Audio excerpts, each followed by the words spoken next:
Fue él quien entregó a su amigo y causó la crucifixión.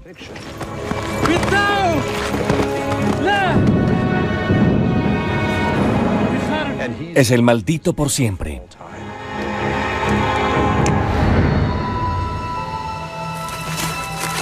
Es uno de los hombres más odiados de la historia. El apóstol que delató a Jesucristo. Durante siglos, su nombre ha significado traición y engaño. Judas Iscariote. Oculto durante casi 2000 años, un antiguo evangelio surge de las arenas de Egipto. Cuenta una historia diferente, una historia que podría retar nuestras más profundas creencias. Podría ser explosivo para muchas personas, podría crear una especie de crisis, una crisis de fe, diría yo. Este relato desbarata la historia de la traición a Cristo. Aquí, el traidor se convierte en héroe y Jesucristo dispone su propia ejecución. Ahora, un equipo de expertos se propone determinar lo que dice y si es verdadero o falso. Algo imposible, increíble. ¿Cómo pudo alguien escribir un evangelio según Judas? Descubierto por casualidad, vendido 2 veces y robado una, se inició la carrera por conservar sus páginas antes de que se conviertan en polvo. ¿Es el documento una antigua herejía que debe dejarse en la tumba? ¿O un relato verdadero que cambiará nuestra percepción de Jesucristo?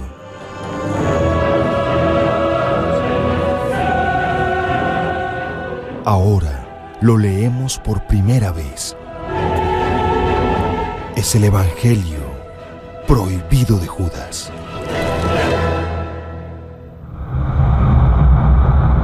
El Evangelio de Judas.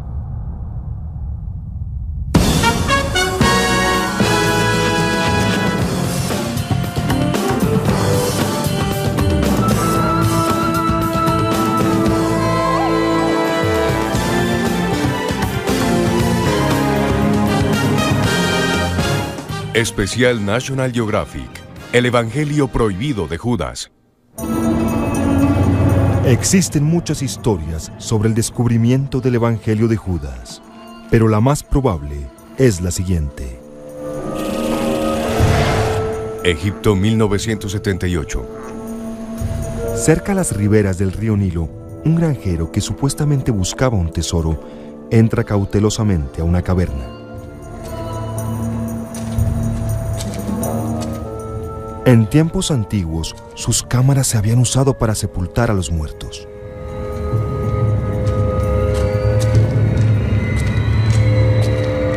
Según este relato, el granjero busca oro o joyas, cualquier cosa de valor.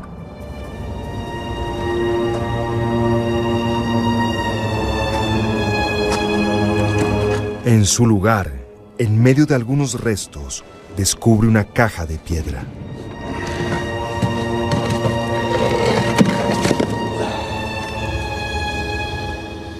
En su interior, un hallazgo inesperado.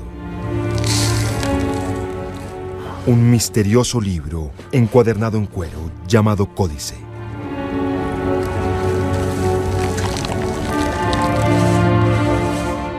El granjero no puede descifrar su texto antiguo, pero sabe que en el mercado de antigüedades del Cairo, los libros viejos tienen un buen precio. No se imagina que tiene en sus manos uno de los mayores trofeos de la arqueología bíblica. Un documento condenado como herejía hace unos 1800 años.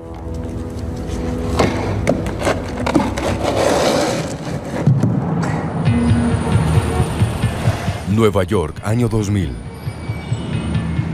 22 años después, Frida Nasberger Chacos, comerciante en antigüedades, se dirige hacia el aeropuerto John F. Kennedy, cuando oye una noticia sorprendente. Había comprado recientemente el mismo códice antiguo a un vendedor egipcio. Posteriormente, lo llevó a la Universidad de Yale para hacerlo revisar. Ahora, un experto suelta una bomba. Hola. Su voz era muy emotiva. Me dijo, Frida, es fantástico. Es un documento muy importante. Creo que es el Evangelio de Judas. Para Chacos, es la recompensa de años de búsqueda. El misterioso códice la había obsesionado sin conocer su contenido.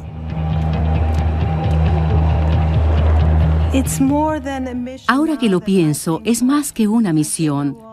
Creo que fui elegida por Judas para devolver su dignidad.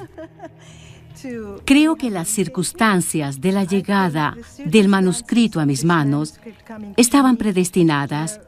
Judas me pedía que hiciera algo por él. Suiza, año 2002.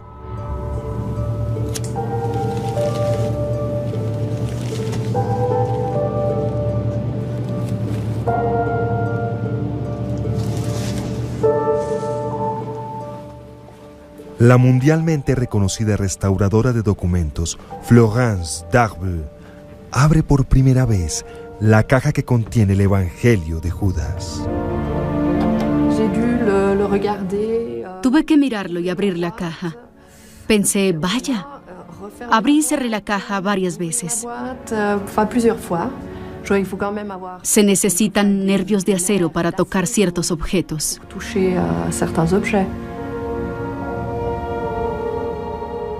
En 30 años de trabajo, nunca había visto un documento antiguo en tan mal estado. Sus frágiles páginas de papiro estaban rotas en cientos de fragmentos. Cualquier documento que trabajo tiene una historia. Es tan antiguo que siempre me pregunto, ¿quién lo escribió? ¿En qué lugares estuvo? ¿Quién lo tuvo y quién lo leyó?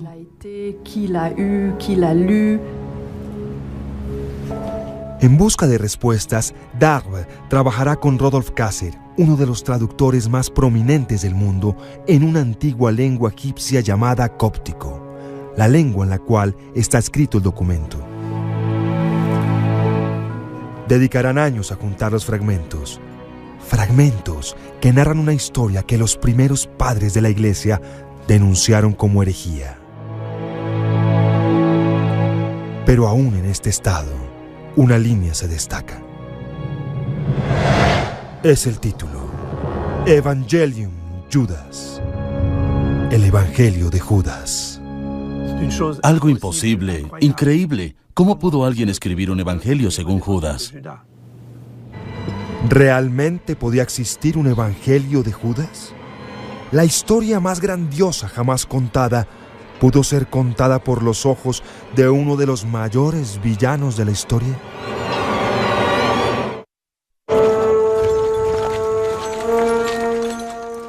¿Quién era Judas Iscariote? Según la Biblia, el apóstol que traicionó a Jesucristo.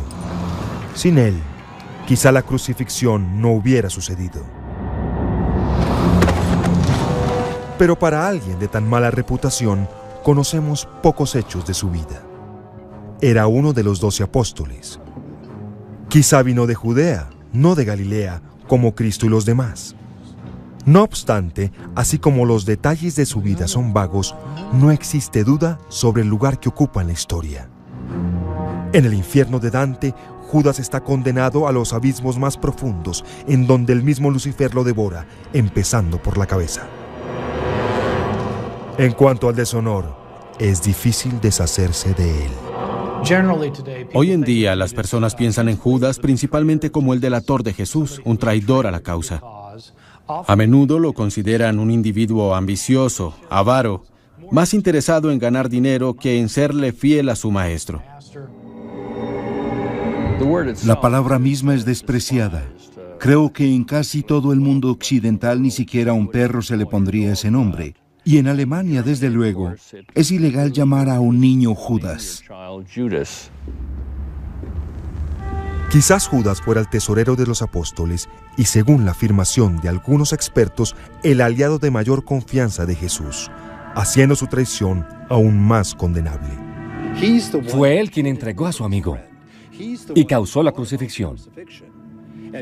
Es el maldito por siempre. Cristo y todos sus apóstoles eran judíos practicantes, pero con el tiempo, las oscuras acciones de Judas se convirtieron en excusa para odiar a todos los judíos. Tradicionalmente, en los círculos cristianos, Judas era asociado con los judíos.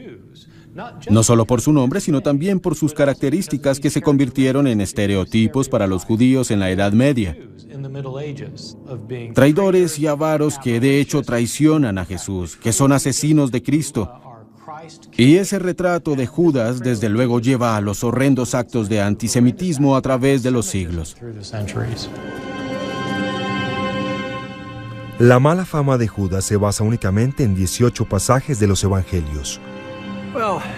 Judas Iscariote en el Nuevo Testamento no aparece mucho, y creo que se debe a que es una vergüenza. Lo poco que se dice de él es muy siniestro.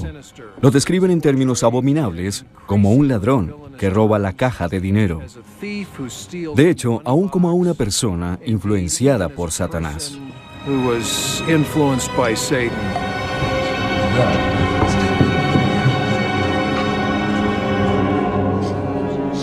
Pero ¿existirá otra historia sobre Judas Iscariote que desmienta esta imagen tradicional?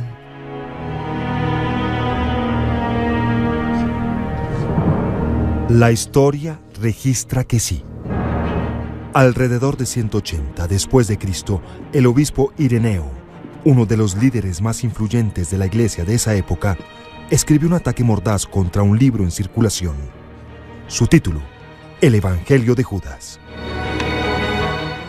Este evangelio contaba la relación de Jesús con Judas e indicaba que Judas no traicionó a Jesús. Hizo lo que Jesús quería que hiciera, porque Judas era el único que realmente conocía la verdad como Jesús quería que fuera comunicada. Pero esta versión de la historia de Judas fue condenada por Ireneo y otros líderes de la iglesia de la época. Al calificarla de herejía, la borraron de la historia, para no ser vista nunca jamás. ¿Y en realidad lo lograron? En el laboratorio en Suiza, la restauradora Dabre y el traductor Kasser intentan determinar si esta es una copia perdida del Evangelio de Judas. Pero para empezar, deben descifrar uno de los enigmas más complejos concebidos por la historia. El Evangelio está escrito en 13 trozos de papiro, por delante y por detrás. Si un fragmento encaja por un lado, debe también encajar por el otro. Si tomas un documento impreso de 9 a 10 páginas, lo rompes en pedazos pequeños, tiras la mitad de los pedazos e intentas reconstruir la otra mitad, te darás cuenta lo difícil que es este proceso. Para evitar tocar el documento hasta que sea indispensable, idearon un ingenioso plan. Para empezar, usando fotografías tanto de los fragmentos como de las páginas, Kasser busca fragmentos que encajen. Luego, trabajando con fotocopias, corta y pega. Cada vez que podemos colocar un fragmento, le llevo una fotocopia a Madame Dabre. Ella la usa para colocar el fragmento dentro del original. Luego, Madame Dabre prueba si Kasser tiene razón. Es mi trabajo verificar si este fragmento puede colocarse en este lugar, analizando la calidad del papiro, su color, sus fibras y viendo si hay similitudes. Gracias a estos triunfos, entendemos el significado del códice poco a poco. Indudablemente, entre más fragmentos agregamos, más podemos leer y más se revela la historia. Faltan cientos de fragmentos por colocar, pero lo que ya se reveló es extraordinario. Este texto coincide con el documento que Ireneo vituperó hace 1800 años. La prueba está en uno de los renglones más escalofriantes, en donde Jesús le da a Judas su misión de traición.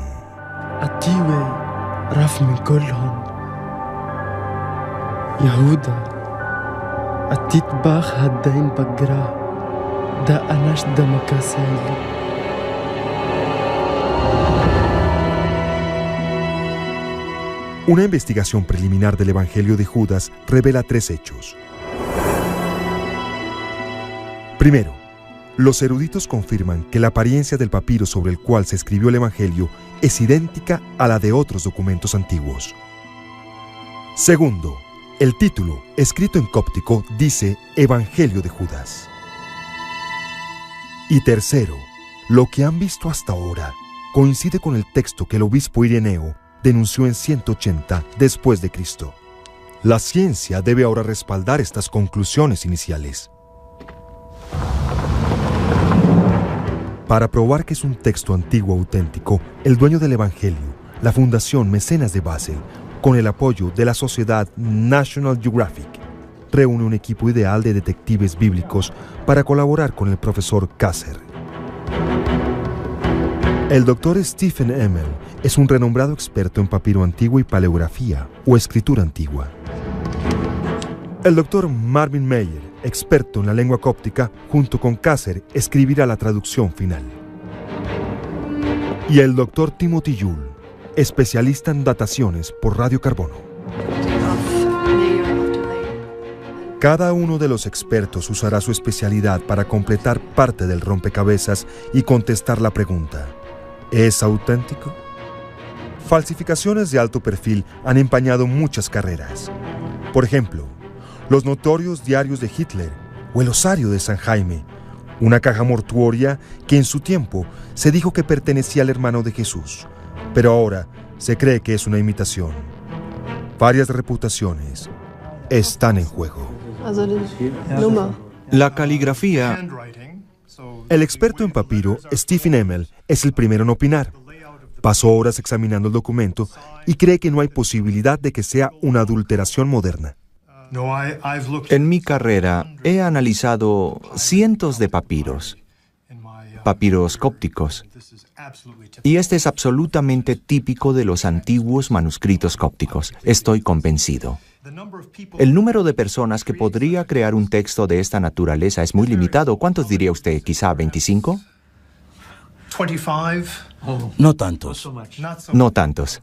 Yo diría que 4 o 5. 4 o 5, y somos 2 aquí.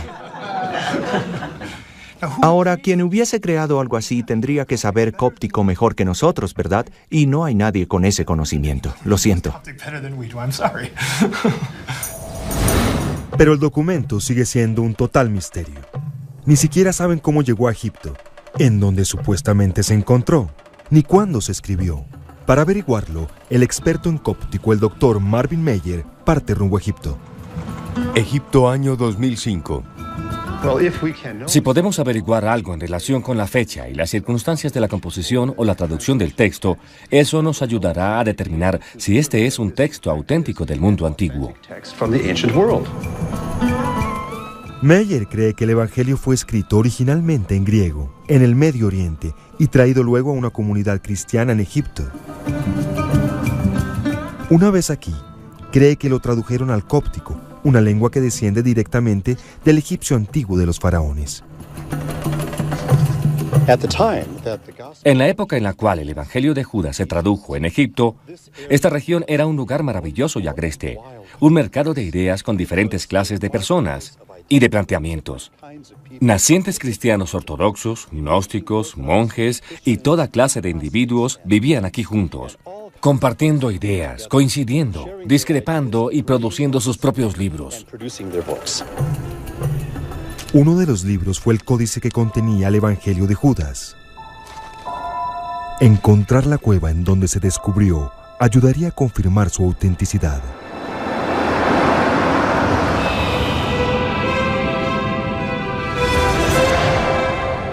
Entonces, Meyer se dirige al sur, a lo largo del Nilo, hacia la región en donde supuestamente se encontró el códice. Pero localizar la cueva precisa no es una tarea fácil.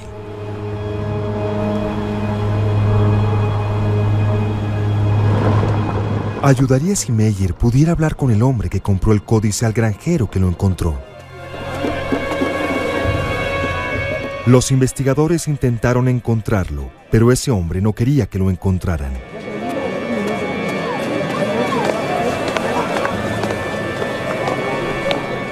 Su búsqueda lleva a callejones sin salida y a puertas cerradas. Eso se debe a que en Egipto es peligroso hablar del mercado negro del comercio de antigüedades. Las personas que lo hacen podrían ser arrestadas por la policía o atacadas por bandas criminales involucradas en saqueos.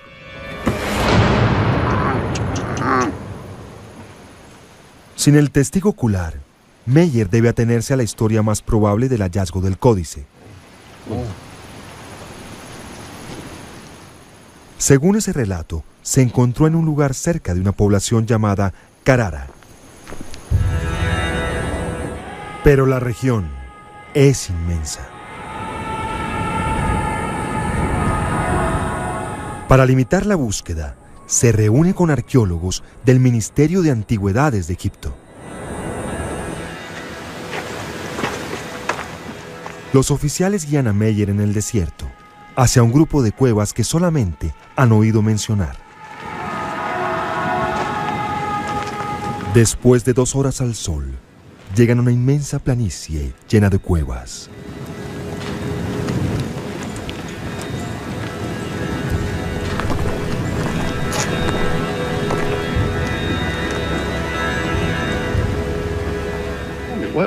¿Qué es esto? Aquí parece que alguien... Parece que alguien encontró un tesoro. ¿Qué hay aquí? Los saqueadores. Las tumbas parecen excavadas. Los huesos están esparcidos, pero eso no es todo. Por todos lados hay antiguos artefactos cópticos que le dicen a Meyer que este puede ser el lugar. Había alfarería cóptica por todas partes. Encontramos tela cóptica y un ladrillo que fue usado en alguna estructura o piso.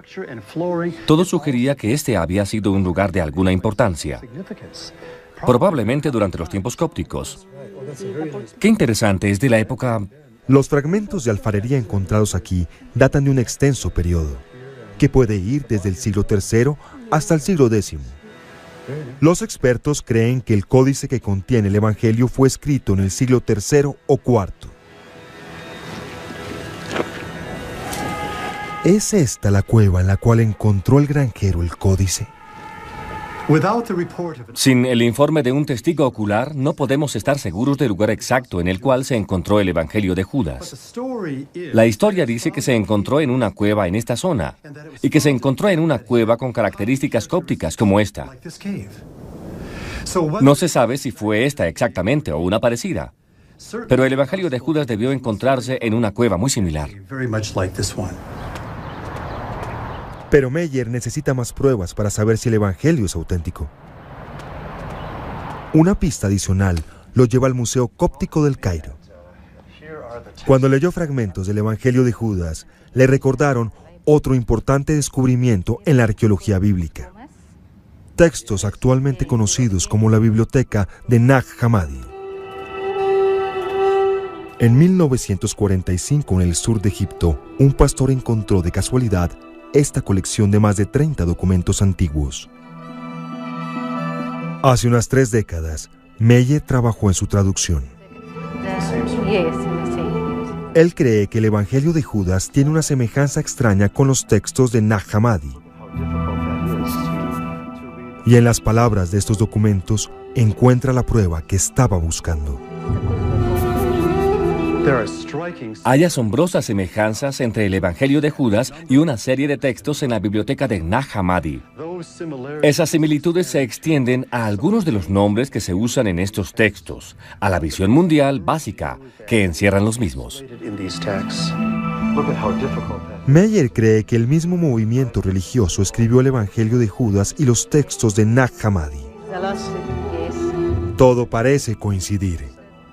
La biblioteca de Nag Hammadi se remonta a los siglos III y IV, el mismo periodo durante el cual estiman los expertos que se copió el Evangelio de Judas. Es más, los textos de Nag Hammadi se descubrieron más o menos en la misma región en donde Meyer encontró la cueva saqueada. Para Meyer, las palabras, la época y la ubicación confirman que el Evangelio de Judas es un texto antiguo auténtico.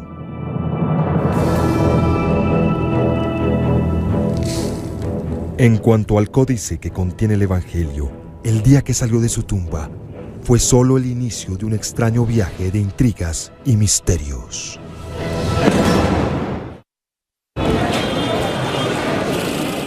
El Cairo, año 1980. El granjero que encontró el códice con el Evangelio de Judas lo vendió en el mercado de antigüedades egipcio. Es difícil confirmar con exactitud lo que sucedió después, pero la siguiente es una probable versión.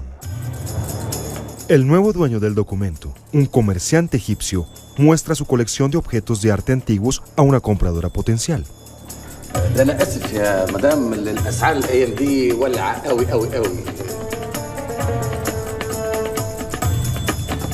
دي جميلة. ده انت بتهتمي بالحاجات دي؟ أيوة طبعا. ده أنا عندي حاجات أجمل وأجمل. هجيبها لك دلوقتي.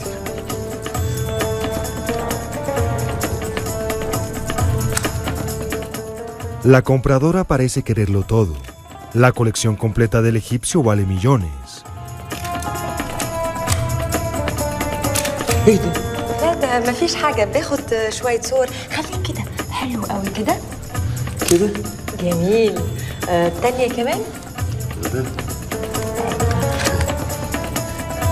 حلو قوي. طب في واحدة تانية كمان كده. أيوة. مين يهتم بالحاجات دي؟ ده واحد خواجة أجنبي. La mujer afirma que representa a un comprador muy adinerado, pero miente. Lo que hace en realidad es inspeccionar el departamento y la colección y planear un robo. Más tarde esa noche, con un inventario completo de los tesoros del egipcio, regresa para llevarse unas pocas cosas. Entra y se lleva lo mejor. En su lista, el códice antiguo. Sorprendentemente, cuando se esfuma en el mercado negro de las antigüedades, nadie conoce su verdadero valor.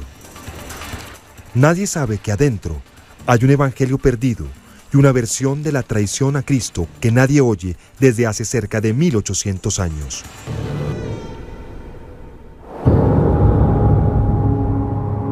¿Cuál podía ser la razón para que los primeros cristianos escribieran un evangelio de Judas? Jerusalén, año 100 después de Cristo. En el siglo después de la muerte de Cristo, la ciudad gobernada por los romanos es un lugar de intensa actividad religiosa. El judaísmo, los cultos romanos y los grupos cristianos todos compiten por seguidores. Pero pronto, una religión superaría a las demás: el cristianismo.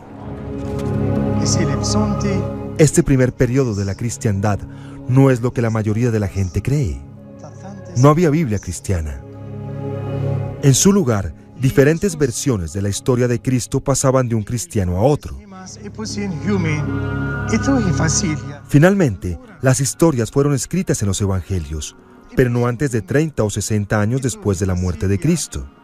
Y hoy día, la mayoría de eruditos cree que Mateo, Marcos, Lucas y Juan murieron mucho antes de que sus evangelios fueran escritos.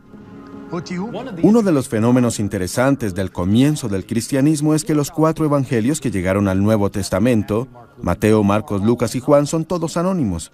Los títulos los agregaron editores posteriores. No existían escritos por los autores mismos. Y hay otro sorprendente giro en la historia de la fe en los primeros siglos. No había solo 4 evangelios. Había más de 30. Evangelio significa buenas noticias. La pregunta es, ¿quién es Jesús y cuáles son las buenas noticias relacionadas con él? Muchas personas vieron esa pregunta de diferentes maneras. En los primeros 200 años después de la muerte de Cristo, circularon literalmente docenas de versiones diferentes y a menudo incompatibles de su vida y mensaje. Una de ellas fue el Evangelio de Judas. Este texto, como muchos otros recientemente descubiertos en Nag Hammadi, nos dan un vistazo a una clase de cristianismo que nunca antes habíamos visto. Muchas personas creían que los únicos evangelios que existían eran los evangelios del Nuevo Testamento, Mateo, Marcos, Lucas y Juan, pero en realidad había muchos más. Pudo haber docenas como el Evangelio de la Verdad, el de María Magdalena, el de Tomás, el de Judas, el Evangelio de Felipe, para mencionar solo unos pocos. No hubo una cristiandad original, hubo muchas.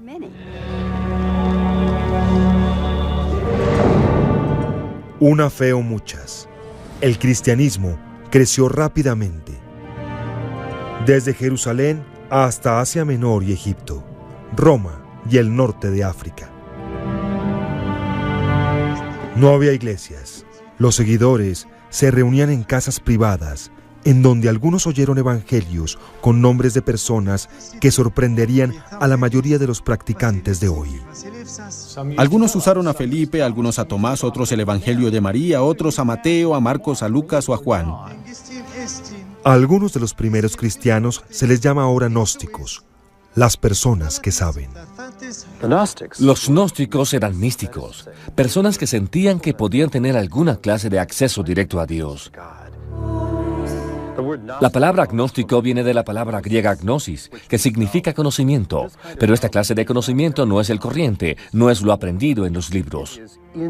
Es discernimiento, intuición, es esa capacidad de saber algo sobre ti mismo, de saber que tienes una chispa de divinidad en tu interior y de reconocer que el Dios que profesas ser, el Dios que está afuera, es la misma chispa de divinidad de tu interior.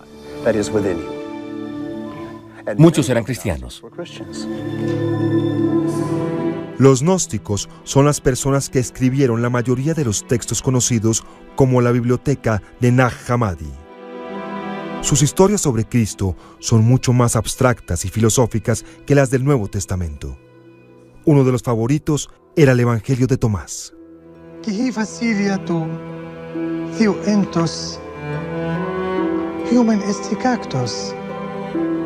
Hos an hefton neun taften hevrisi kihot yumis heftus nain susite ethisite hote yu este humis tu patros tut santos. Cuando hacíamos estudios de posgrado y conocimos algunos de estos otros evangelios, como el Evangelio de Tomás, nos dijeron, bueno, son evangelios gnósticos, son heréticos, son extraños. Dijeron que gnóstico significa personas que están equivocadas. Y esto fue en los años 40 y 50, y eso era como hablar de los comunistas. Era una forma de descartarlos. Gnóstico es un término así. Ellos no se llamaban a sí mismos gnósticos, se llamaban cristianos. Los primeros padres de la Iglesia pelearon contra los gnósticos. Una de las dificultades que los gnósticos presentaban para los miembros de la Iglesia Ortodoxa emergente era el hecho de que estos no necesitaban el consejo, el control, el discernimiento proporcionados por sacerdotes y obispos. Ese discernimiento estaba en su interior y eso molestaba a los líderes de la Iglesia. Y no solamente eso incomodaba a los líderes de la Iglesia. Los gnósticos también predicaban que el cuerpo era una prisión para el Espíritu Divino que tenían dentro. Para ellos, la muerte de Jesús era algo bueno, y Judas, un héroe, por ayudar a liberar el Espíritu de Cristo. De hecho, es una de las razones por las cuales los expertos creen que el Evangelio de Judas fue escrito por los gnósticos. El Evangelio de Judas convierte el acto de traición de Judas en acto de obediencia. El sacrificio del cuerpo de carne de Jesús, de hecho, se convierte en salvación. Y por esa razón, Judas surge como el campeón. Y los otros discípulos terminan envidiándolo, aún maldiciéndolo y resistiéndolo.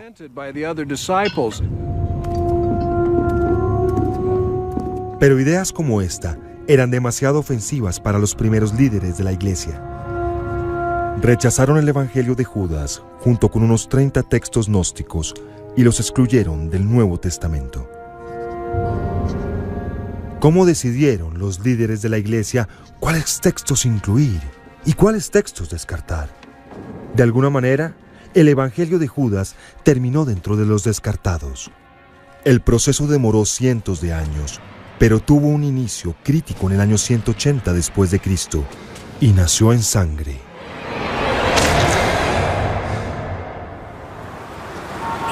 Suiza, año 1983. Asombrosamente, después de que se lo robaron, el comerciante egipcio recuperó el códice que contiene el Evangelio de Judas. En 1983 hizo una presentación en Ginebra. Invitó a 3 eruditos, cada uno de una universidad estadounidense, a licitar por el códice y otros documentos antiguos. Entre ellos estaba Stephen Emmel, el mismo experto que décadas después ayudaría a autenticar la caligrafía del Evangelio.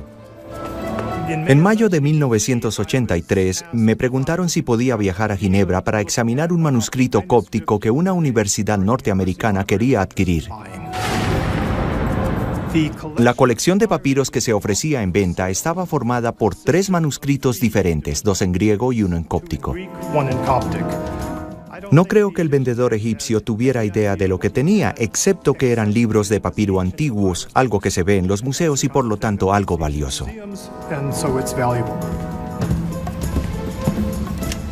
Advirtieron que no podíamos tomar fotografías ni hacer anotaciones. Mi impresión fue que el vendedor egipcio esperaba que abriéramos las cajas, viéramos que en efecto contenían papiros, las volviéramos a cerrar, le entregáramos el dinero que pedía y nos las lleváramos. Asumí que sacaron los manuscritos de Egipto ilegalmente. No tenía conocimiento concreto al respecto. Esa reunión entonces, en cierta forma, fue clandestina e ilegal. Emmel inmediatamente sabe que se trata de un códice de un valor incalculable. Vi la parte superior de un códice de papiro muy similar a uno de los códices de Nag Hammadi, en relativamente buen estado. Estaba escrito en buena caligrafía literaria cóptica, fácilmente legible. Pasé unas hojas y por casualidad vi un diálogo entre Jesús y sus discípulos. En especial el nombre de Judas aparecía repetidamente. Judas dijo esto, esto, y el Señor dijo esto, esto. Como no puede examinarlo detenidamente, Emmel no sabe que tiene el Evangelio de Judas en sus manos. Las negociaciones no prosperan. Entre todos los eruditos tienen solamente $100,000 para gastar. El vendedor pedía $3 millones, una suma más alta de la que podíamos reunir entre todos. La frustración del egipcio fue enorme. Creo que pensó que mentíamos cuando le dijimos que no teníamos ese dinero. Pero para mostrar que no hay resentimiento, el egipcio invita a los eruditos a almorzar. Fui al baño en un momento dado y aproveché la oportunidad para sacar papel y lápiz y escribir de memoria todo lo que conscientemente había tratado de memorizar en relación con las características de los 2 manuscritos cópticos. Un momento. En el informe de Emmel hace una advertencia alarmante sobre el futuro del códice. El manuscrito corre un gran peligro de deterioro mientras siga en manos del actual dueño. Esta pieza única debe estar lo antes posible en poder de una biblioteca o un museo en donde pueda restaurarse, publicarse y conservarse. Eso no sucedió. Para el códice, la incapacidad de venderlo por parte del egipcio es un golpe casi mortal. Lleva después el códice a Estados Unidos, en donde intenta sin éxito venderlo a un coleccionista en la ciudad de Nueva York. Frustrado, guarda el antiguo libro en la caja fuerte de un banco.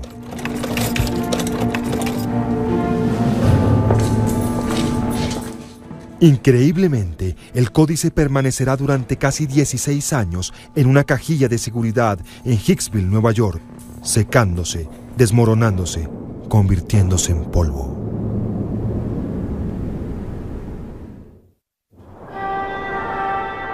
Lyon, año 180 después de Cristo.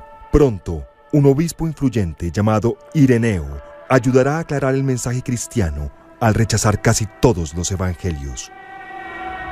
En ese tiempo, más de 30 evangelios circulan por las comunidades cristianas. Ireneo afirma que debe haber solo 4: Mateo, Marcos, Lucas y Juan. Hay 4 evangelios y solamente 4. 4 como los puntos de la brújula. 4 como las principales direcciones del viento. La iglesia, extendida por todo el mundo, tiene en los evangelios 4 pilares. Cristo está en su centro.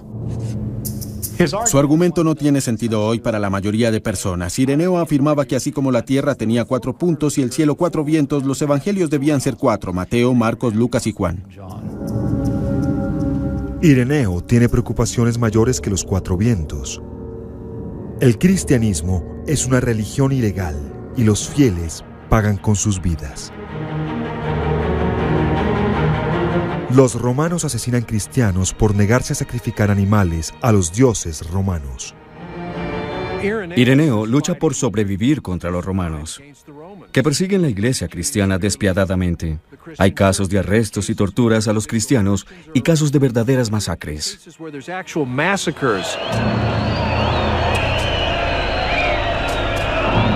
Entre sus deberes, los gobernadores romanos debían mantener al pueblo entretenido. Matar cristianos en formas espectacularmente brutales era menos costoso que contratar gladiadores. En el pueblo natal de Ireneo había revueltas públicas en contra de los cristianos y muchos eran arrestados bajo el cargo de ser cristianos. Los llevaban a la arena pública en un día festivo y los mataban en forma espectacular para entretener a las multitudes. En la masacre de Lyon del año 177, los romanos asesinaron unos 100 cristianos. Algunos mantuvieron su fe hasta el final. Entre ellos estaba una mujer esclava de nombre Blandina, de quien dicen que la torturaron despiadadamente todo el día en la arena y sin embargo mantuvo su testimonio en Cristo de una forma que asombró a todas las personas que la vieron. Un aparato diabólico se llamaba la silla de hierro. Apilando carbones encendidos bajo la silla, los romanos la calentaban al rojo vivo y luego forzaban a las víctimas a sentarse.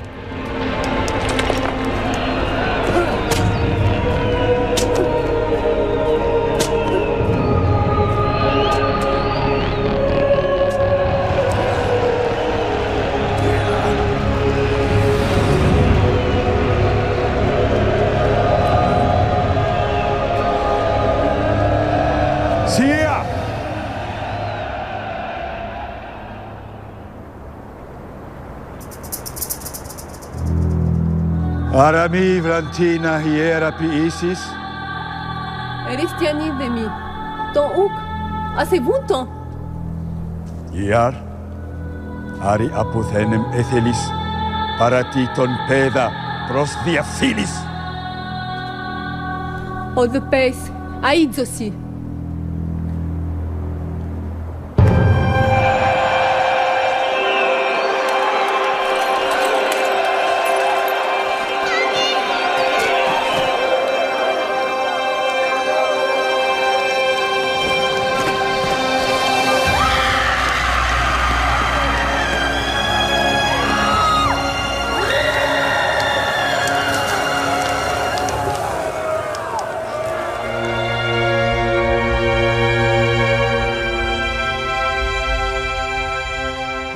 La tortura y muerte de unos 100 cristianos en Lyon debió afectar a Ireneo enormemente. Este suceso seguramente lo llevó a pensar, si van a morir por la fe, lo mejor es que entiendan lo que es la fe. Si los van a encerrar en un calabozo, si los van a torturar y llevar a una arena a que los animales los destrocen, lo mejor es que sepan por qué mueren. ¿Qué son entonces los evangelios? ¿Son solo 3 o 4 o 5? ¿Son muchos? Esto tiene que definirse. ¿Cuál es la fe sagrada por la cual morimos? Para ayudar a definir la sagrada fe, Ireneo eligió 4 evangelios entre más de 30. Los expertos no se han puesto de acuerdo en la forma como se hizo esta selección. El cristiano corriente decía, quiero oír a Marcos o quiero oír a Mateo. Pero no muchos decían, quiero oír a Tomás o a Judas. Eso era lo que sucedía. Esos 4 se eligieron porque tenían aceptación en las comunidades cristianas. Tenían aceptación entre los creyentes. Son la verdadera palabra de Jesús, no las otras palabras que se encuentran en Tomás o en Judas o en algunos de los otros escritos. Es difícil decir cómo se eligieron estos textos. Quiero decir, algunas personas creen que fueron elegidos por los obispos, otras creen que fue un proceso de selección de los libros que las personas más leían. Quizá fueron ambos, porque los evangelios del Nuevo Testamento son mucho más fáciles de leer que la mayoría de los evangelios secretos. Sus historias son narrativas, cuentan del bautismo de Jesús, de su nacimiento, su vida, su crucifixión y su muerte. Pero la intención de Ireneo no solo era elegir lo que tuviera aceptación entre el pueblo, debía atacar a la competencia. Uno de sus objetivos, los autores del Evangelio de Judas.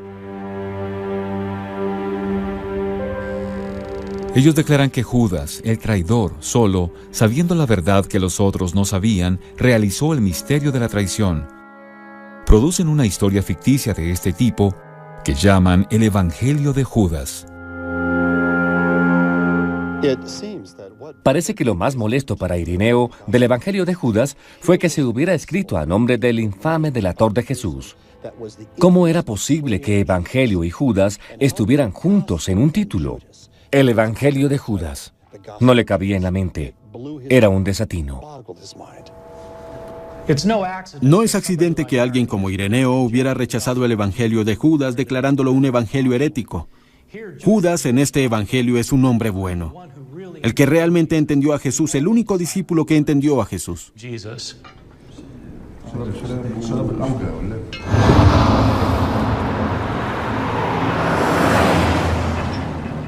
Hicksville, Nueva York, año 1999. 16 años en una cajilla de seguridad casi logran lo que los primeros padres de la iglesia no lograron. La total destrucción del Evangelio de Judas. Escuché algo, rumores. Finalmente, la comerciante en antigüedades, Frida Nasberger, lo encontró. Sabía del códice desde finales de los años 70. No sabía qué contenía, pero tenía una misteriosa necesidad de encontrarlo. Me preguntaba qué había sucedido con el códice, porque no aparecía. Nadie hablaba de eso. Pensé, tal vez esté en alguna parte, tal vez deba averiguar si todavía existe, y existía. Se comunicó con el dueño egipcio, quien aceptó mostrarle el texto en Nueva York. 20 años después de conocer su existencia, Nasberger vería el códice. Todos los bordes estaban quebradizos, había muchos fragmentos empolvados, se veían terribles, se veían en mal estado. Quería protegerlos y dárselos a una persona que pudiera leerlos, conservarlos. Sentí que tenía una misión. Frida compró el códice por unos $300,000 y luego intentó venderlo. Primero a la Universidad de Yale y luego a un coleccionista. En Yale no quisieron comprarlo, pero le dieron algo que no tenía precio. Le dijeron lo que tenía. En ese momento, Nasberger inició una relación con Judas Iscariote. Me siento ligada a Judas. Estuvo condenado durante miles de años y de pronto aparece un evangelio que dice que él no quería delatar a Jesús. Le pidieron hacerlo en contra de su voluntad. Siento que estoy llamada a rehabilitarlo. Sí, eso siento. Frida quiere también devolver el códice a Egipto. Pero antes de hacerlo, dos cosas deben suceder. Tienen que restaurarlo para que pueda traducirse y tiene que verificarse como auténtico. Toda la investigación de los expertos, tanto en el laboratorio como por fuera, indica que el Evangelio de Judas es auténtico. Pero nadie conoce con certeza su antigüedad. Solo la prueba de carbono 14 puede determinarla. Y resulta que para conocer la antigüedad por medio de este método, es necesario destruir la muestra. Para probar el Evangelio deben tomar muestras de sus páginas y cubierta de cuero. El experto en el método del carbono 14, el doctor Timothy Yule y el profesor Kasser, eligen los lugares de las muestras, cuidándose de omitir cualquier letra.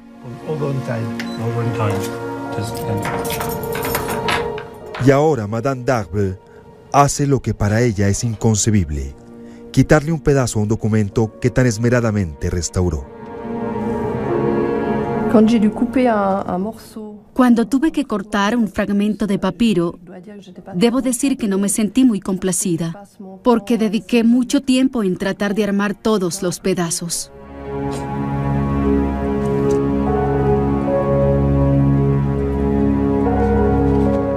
Cinco diminutas muestras del códice viajan unos 9.700 kilómetros hasta el Centro de Física de la Universidad de Arizona. Aquí el Dr. Yule hará lo que algunos de los primeros padres de la Iglesia quizás hubieran deseado hacer. Quemaré el Evangelio de Judas para saber su antigüedad.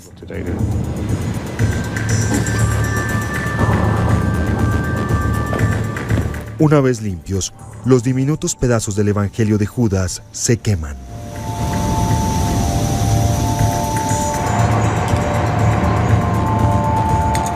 Después de consumidos, estas bolitas de grafito son todo lo que queda de los fragmentos. Ahora, las bolitas entran a una máquina del tamaño de una habitación para determinar su antigüedad. En 15 horas, la máquina dará una fecha y confirmará, de una vez por todas, si el Evangelio de Judas es auténtico o falsificado. El método del carbono 14 funciona de la siguiente manera. Todos los seres vivientes sobre la Tierra absorben una cierta clase de molécula de carbono llamada carbono 14. El Evangelio está escrito sobre papiro. Cuando el papiro estaba vivo, absorbió moléculas de carbono 14. Cuando se cortó, las moléculas empezaron a descomponerse. Y se descompusieron a una tasa predecible, una cierta cantidad cada año. Es como un reloj que funciona hacia atrás. Los científicos saben cuánto carbono 14 tiene el papiro en este momento. Usando el reloj, pueden determinar la fecha aproximada en la cual se cortó el papiro.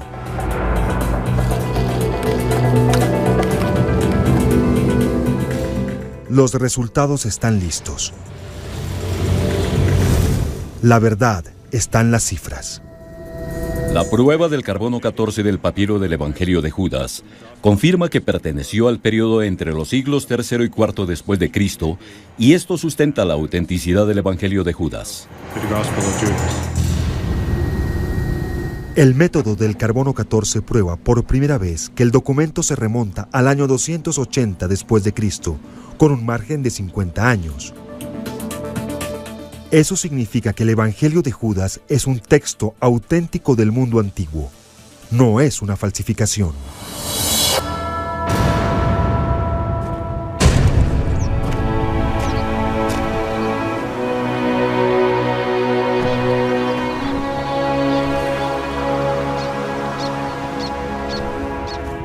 Ahora que sabemos que es auténtico, podemos averiguar lo que dice. Suiza, año 2005. En Suiza, el épico trabajo de reparación está casi terminado. El último de poco menos de 1000 fragmentos queda en su lugar. Un nuevo y tentador pasaje de la Biblia está ahora completo.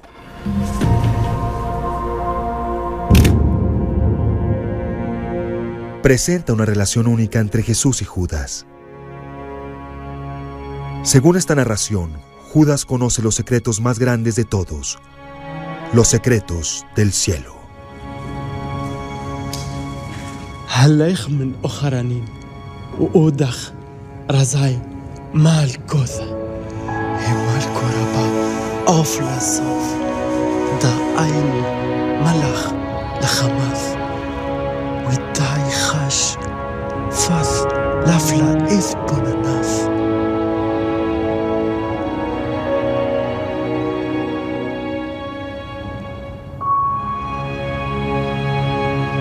La representación de Judas en el Evangelio perdido es realmente muy diferente a la descripción del Nuevo Testamento. De hecho, Judas no siempre se presentó como villano. Su perversidad aumenta del primer Evangelio Marcos al último, Juan. El Evangelio de Marcos fue escrito hacia el año 60. La mayoría de eruditos lo considera el primer evangelio. Tiene una tercera parte de alusiones a Judas de las que tiene Juan, pero la forma en que describe los actos de Judas es lo más interesante. Judas no es un villano en el Evangelio de Marcos. Jerusalén, año 2005.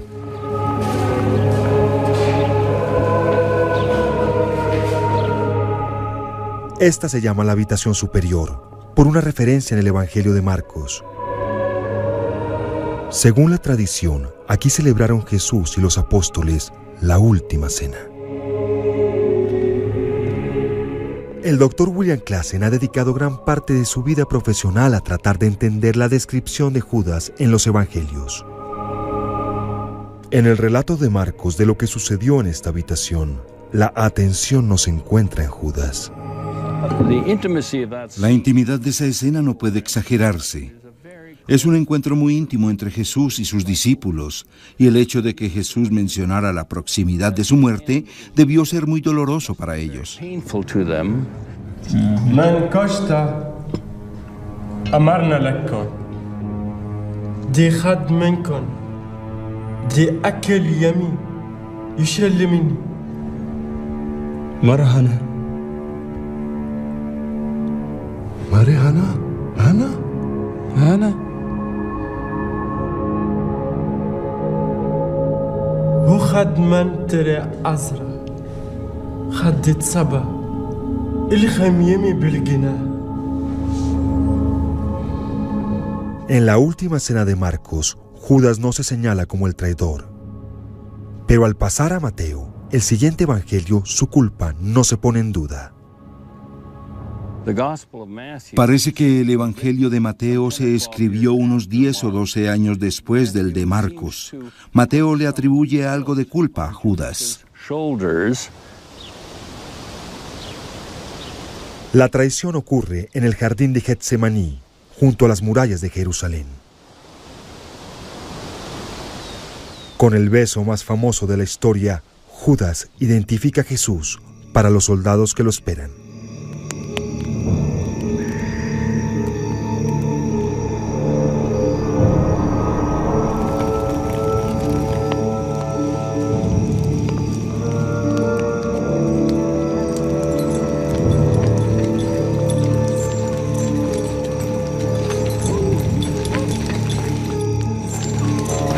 أدنايم أتون كوم نزال هودي شلي مني كريف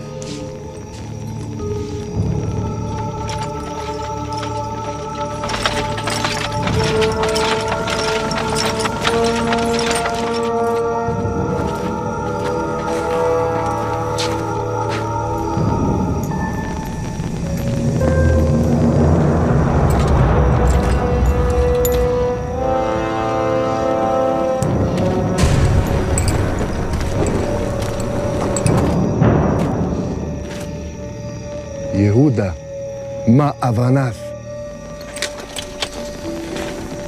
שלום רבי.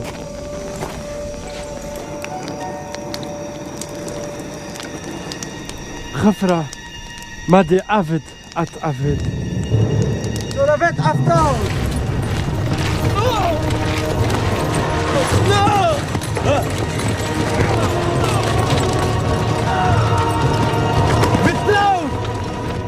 هو يا أخي بخارف يموت.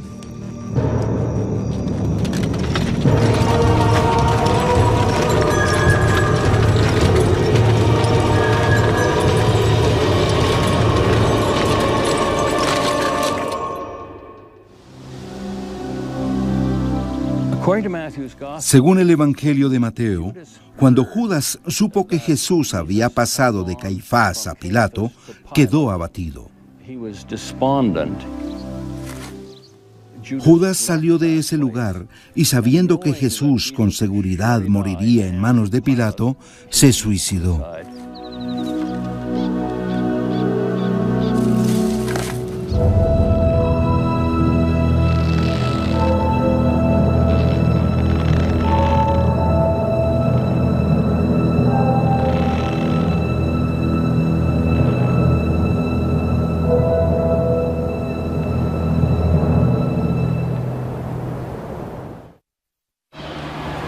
En otro relato del Nuevo Testamento, Judas no muere colgado, sino a consecuencia de una caída en este lugar. Se llama Campo de Sangre. Hoy en día es un basurero. Lo que la historia hace con las personas es, desde luego, un tema apasionante. Los cristianos difamaron a Judas y lo depositaron en un basurero. La descripción más siniestra de todas está en el Evangelio de Juan, el último evangelio que se escribió. En su escena de la última cena, Judas se transforma de apóstol en la encarnación del mal.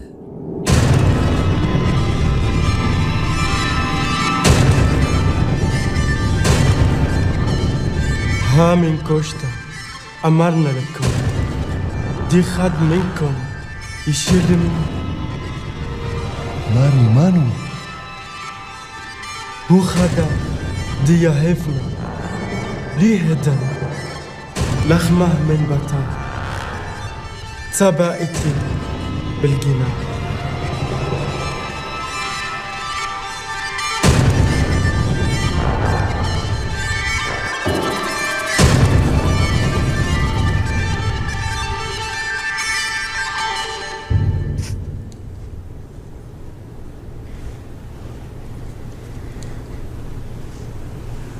بفوري ما دا أفد أفد. En el Evangelio de Juan, Judas es un personaje totalmente desarrollado y muy perverso. Juan también dice que los judíos están tratando de matar a Jesús y el término Judas significa o podría significar judío. Y la siguiente es una pregunta muy particular, porque con cada evangelio es más malvada la figura de Judas. ¿Cuáles son las razones para que cuenten la historia en esta forma? Algunos expertos creen que los cristianos demonizaron a Judas para distanciarse de los judíos, en un esfuerzo por la supervivencia de su fe. Jerusalén, año 66 después de Cristo. En el año 66 después de Cristo, los judíos intentaron expulsar a Roma de Judea, en una desastrosa guerra de 4 años llamada la Gran Revolución Judía. Jerusalén resistió un sitio romano durante meses. Cuando finalmente entraron, los romanos asesinaron a cientos de miles de judíos y quemaron el segundo templo, el centro espiritual de la vida judía.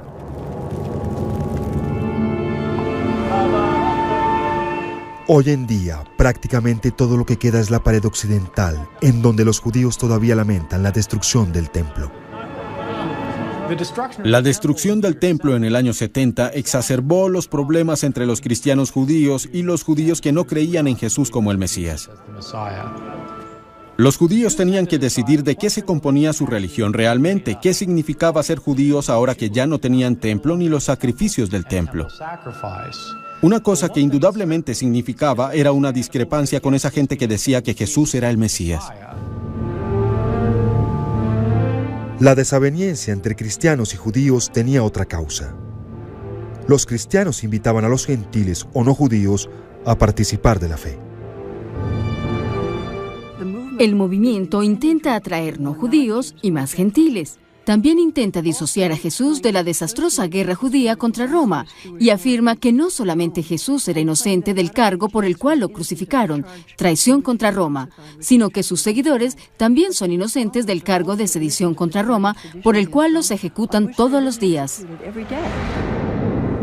El hecho patente es que a Jesús lo mataron los romanos en una cruz romana y sin embargo a través de la historia la culpa se ha imputado a los judíos.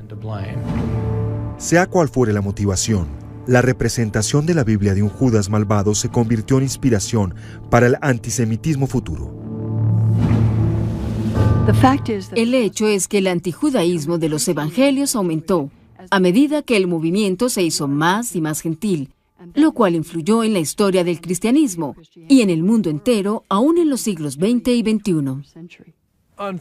Judas se convirtió en la imagen representativa para el pensamiento antisemítico. E infortunadamente, Judas se convierte entonces en un ideal negativo para quienes son rencorosos y antisemíticos y quieren representar al pueblo judío en términos de Judas, el traidor. Pero eso no concuerda con el mensaje del Nuevo Testamento, y mucho menos con las enseñanzas y mensaje de Jesús. Cuando yo hacía mi posgrado, creía en lo que me enseñaron en ese momento, que no había elementos antijudíos ni antisemíticos en el Nuevo Testamento, y que estos elementos solo se los atribuían las personas que eran malvadas. Pero cuando empecé a estudiar los textos en detalle, vi que mucha gente se da cuenta que están ahí, en los últimos evangelios, en la narración de la historia de la pasión. Son parte de la historia del cristianismo, y es importante que las personas que aman la tradición cristiana como yo, y las que se identifican con ella, entiendan que estos elementos no son accidentes, que están construidos dentro de la historia por razones defensivas, no por hostilidad hacia los judíos, sino como un intento de protección. La imagen malvada de Judas acompañó el crecimiento del antisemitismo a través de los tiempos medievales y hasta la época actual. Judas históricamente se utilizó para actos horrendos de antisemitismo, influenciando eventos de tiempos modernos. Durante más de 1000 años, en Europa, las representaciones teatrales de la pasión, dramatizando la traición y crucifixión de Jesús, fueron un accesorio de la Semana Santa en preparación para la Pascua. Hasta el siglo XX, las representaciones de Judas y los judíos incitaron violencia y ayudaron a inspirar el mayor acto de antisemitismo en la historia. La representación más famosa de la pasión se hacía en Alemania. Era la Pasión de Oberammergau, una obra teatral en muchos aspectos muy antisemítica. Y sabemos que Adolfo Hitler asistía a este evento. Este comportamiento le echó leña al fuego. La descripción de Judas en el Nuevo Testamento indirectamente pudo alimentar la corriente venenosa que trajo como consecuencia el Holocausto.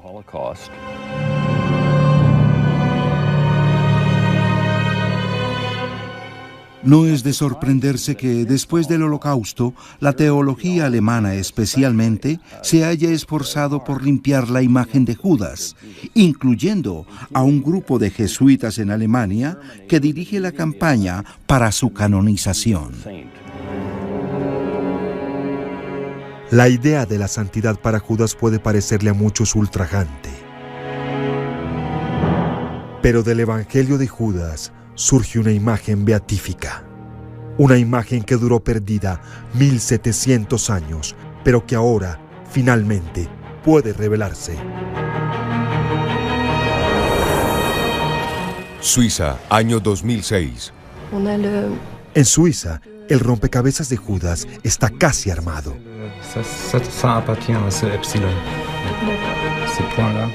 El equipo concluye que cerca de un 15% del Evangelio está perdido para siempre, por boquetes en el texto y fragmentos que se volvieron polvo.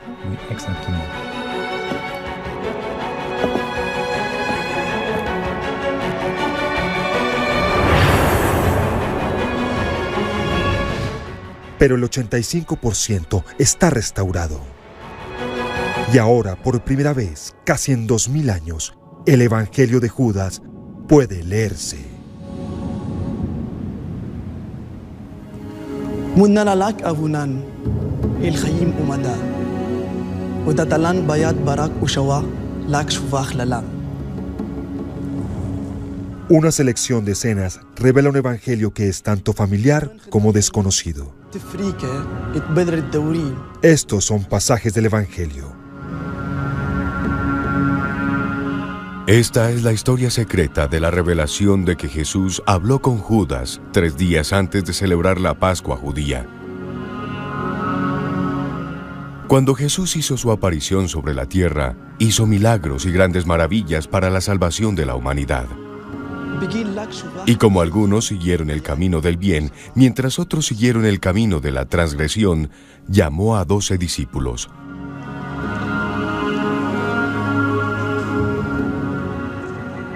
Con frecuencia, no se aparecía ante sus discípulos como Él mismo, sino como un niño entre ellos.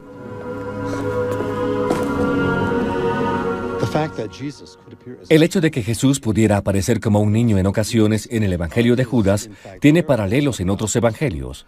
Jesús tiene algo de infantil. Algunas veces parece ser como un niño, algunas otras era el Hijo de Dios en esa especie de sentido literal de ser infantil.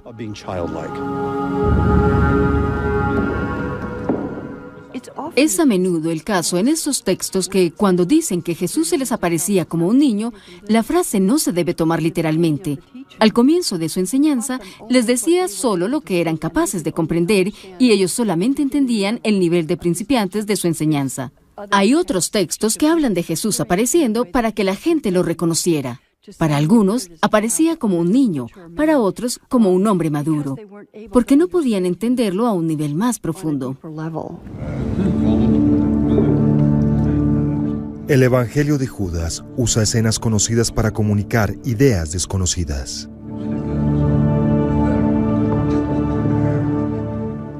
Un día estaba sentado con sus discípulos en Judea. Los encontró reunidos y sentados en observancia piadosa. Cuando se acercó a sus discípulos, que ofrecían una oración de acción de gracias sobre el pan, rió.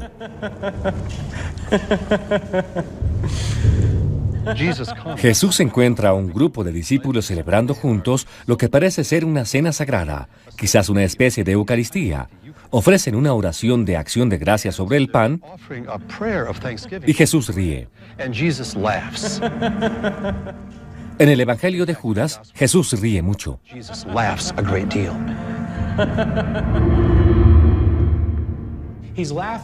Ríe porque ellos creen que rinden culto al verdadero Dios, pero están equivocados. Rinden culto al Dios que creó este mundo, que no es el verdadero Dios. El único que entiende es Judas. Para los gnósticos, el Dios que creó la tierra no era digno de culto. Solo el verdadero Dios, un ser más allá de toda comprensión, era sagrado. Jesús ríe por lo que considera falsa piedad. Pero los apóstoles no entienden y se disgustan con él.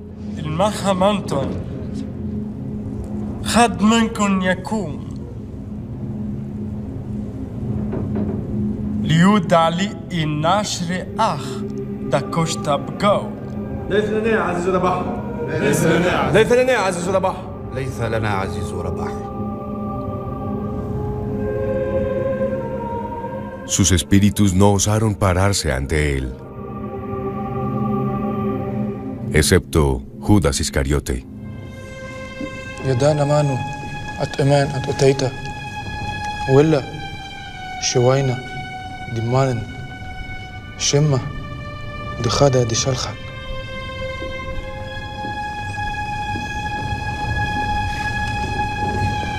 هلايخ من أخرنين ويقوتا أخ رزاي مالكوذا هي مالكو ربا أفلسوف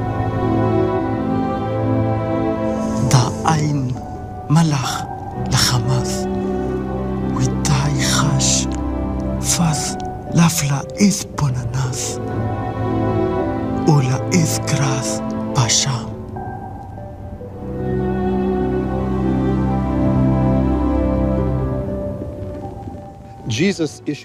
Jesús reta a los discípulos. Les dice, la persona perfecta dentro de ustedes dé un paso adelante y enfrénteme. Y esa persona perfecta dentro de ellos es la persona interior, la persona espiritual que realmente sabe, la persona que debe tener un conocimiento de Dios y de sí misma. Y los discípulos dicen, podemos hacerlo, pero no pudieron. Judas dio un paso adelante y fue capaz de pararse ante Jesús. Pero no solamente se levanta, es también modesto. No mira a Jesús a la cara. Conocedor de las normas culturales de la época, evita su mirada.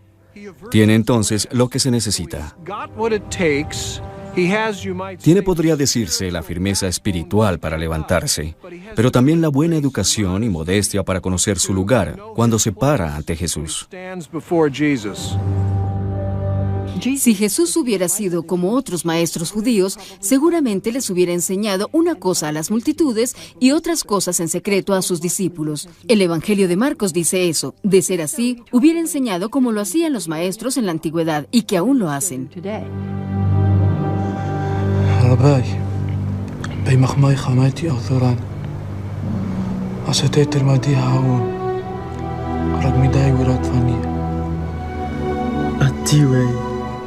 شليخة دي ماكللا بيض كله خراني ماكسيلاك دي تيذي باي مالكوثة الله أكاثلك يا سيرس أنا بلمحس طب ليه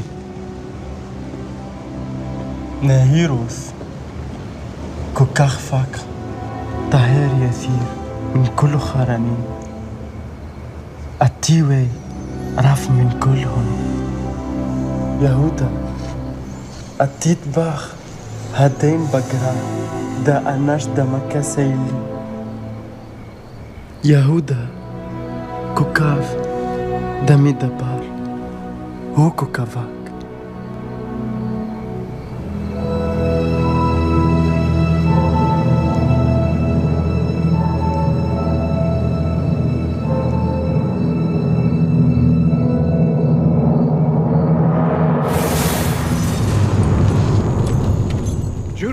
Judas tuvo una visión que, en mi opinión, confirma su elección.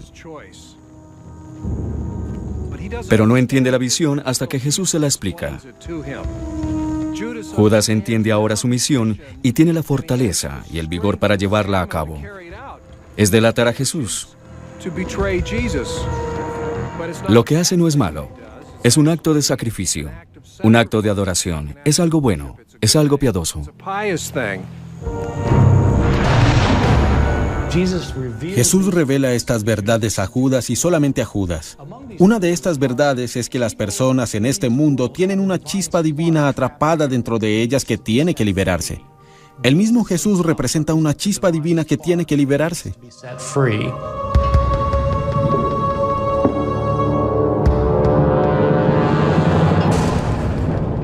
A diferencia de los evangelios del Nuevo Testamento, el evangelio de Judas no tiene escena de crucifixión. Termina abruptamente con la traición de Judas. Al omitir la crucifixión, el evangelio de Judas aumentó las tensiones entre la emergente iglesia ortodoxa y los gnósticos.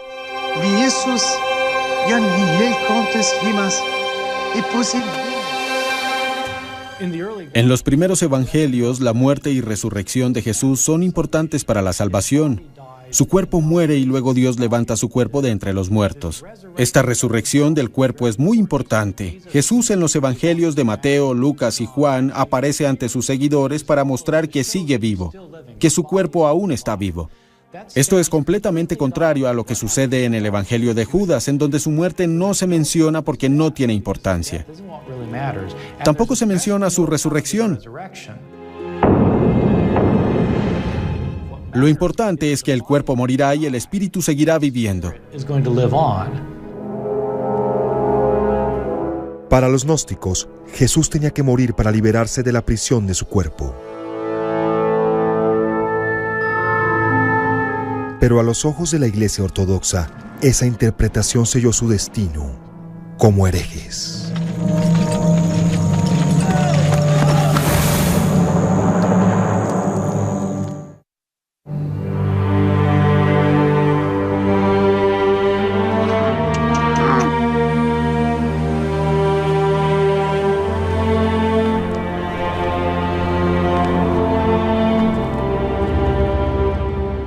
un evangelio surgió de las arenas de Egipto para retar la descripción del Nuevo Testamento de Judas como villano.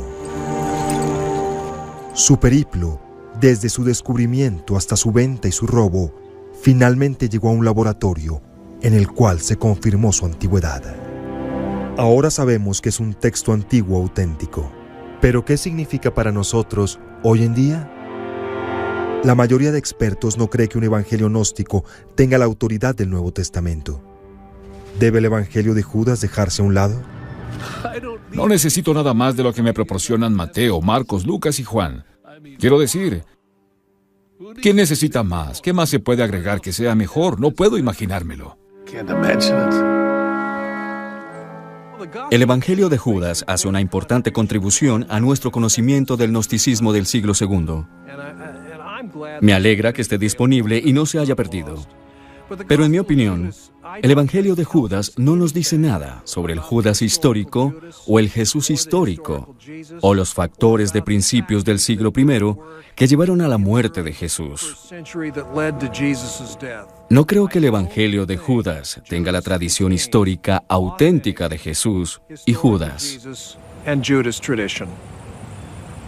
Las personas que desacreditaron estos otros evangelios insisten en que todos son del siglo II o después. Indiscutiblemente, los textos que tenemos son de los siglos III y IV. Lo que no sabemos son las fechas del original. Es imposible saberlo. Casi todos los expertos creen que los 4 evangelios del Nuevo Testamento fueron escritos entre los años 60 y 100 después de Cristo. Debido a Irineo, sabemos que el Evangelio de Judas existía en el año 180 después de Cristo, pero no tenemos manera de saber cuándo se escribió el original. Decidir cómo se compara el Evangelio de Judas con los Evangelios del Nuevo Testamento puede depender no de la fecha en la cual se escribió, sino de las creencias de cada quien. Es finalmente un asunto de fe, no es un criterio histórico o literario, es un criterio religioso aceptar que estos textos tienen autoridad. Entonces, colectivamente, estos libros son nuestros libros sagrados y tienen una especie de autoridad que sentimos que es dada por Dios. Es un discernimiento de la comunidad en general. Para muchos creyentes, el Evangelio de Judas es todavía herético, una nota de pie de página en la historia. Pero para otros, tiene un mensaje que puede apreciarse al lado de los evangelios del Nuevo Testamento. Entonces, no es que sean necesariamente opuestos, no es que tengamos que elegir a Marcos o el Evangelio de Tomás o Judas.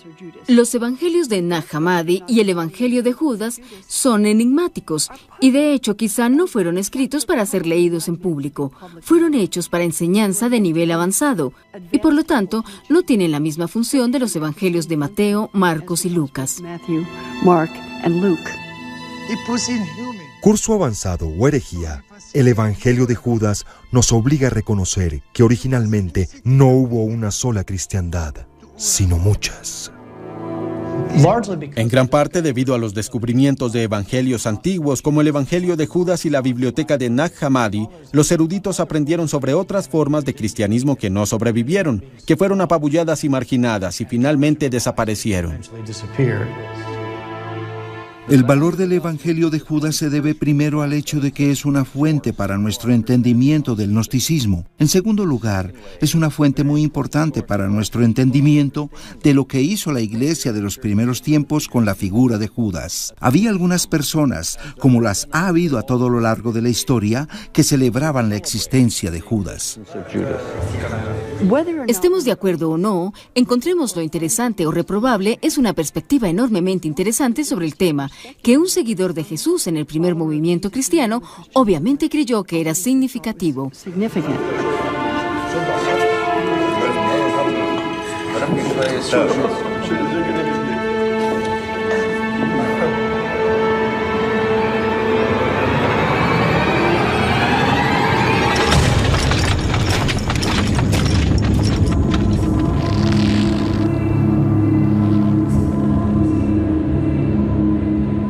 El Evangelio de Judas siempre originará debate, pero igualmente revela ciertas verdades irrefutables. Hay personas dedicadas a conservar el pasado, no obstante el esfuerzo. Otras sencillamente quieren beneficiarse. El Evangelio ilumina la diversidad del primer cristianismo y revela que las personas siempre han visto a Dios de diferentes maneras. A medida que se convierte en parte de nuestra historia, nos reta a preguntar, ¿por qué creemos lo que creemos?